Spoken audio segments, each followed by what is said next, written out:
আজকে এখানে post office, Agartala post অফিসে আপনারা কেন এসেছেন একটু বলবেন কি?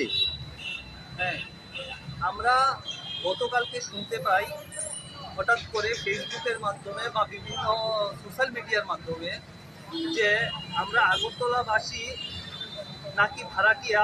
এই কথা বলেছেন আমাদের মুকুটহীন রাজা শ্রী প্রত্যুৎ কিশোর মাণিক্য বাহাদুর। মানে অবাক করার বিষয়। তো আমরা নতুন করে জানতে পেরেছি ওনার মুখ থেকে যে উনি আগরতলার মালিক এবং আমরা নাকি ভাড়াটিয়া। তো সেই জন্য আমরা আজকে এখানে এসেছি ওনাকে আমাদের ভাড়া, যেটা প্রদেয় ভাড়া আছে, ভাড়াটা আমরা ওনাকে প্রদান করতে চাই এবং বলতে চাই যে আপনার আর কত ভাড়া আমরা দিতে লাগবে, আপনি একটু আমাদেরকে পাঠিয়ে দেবেন আমাদের অ্যাড্রেসে যে কত ভাড়া বকেয়া আছে। তো সেটাই আমি ওনাকে একটা বার্তা পাঠাতে চাই এবং কিছু ভাড়া আমরা ওনার জন্য নিয়ে এসেছি আমরা। তো আমরা মানি অর্ডারের মাধ্যমে ওনাকে আমরা ভাড়াটা পাঠাচ্ছি। আজকে পোস্ট অফিসের মাধ্যমে মানি অর্ডার করে আমরা ভাড়াটা পাঠাবো। তো এতটুকু মেসেজ দেওয়ার জন্যই আমরা এখানে এসেছি।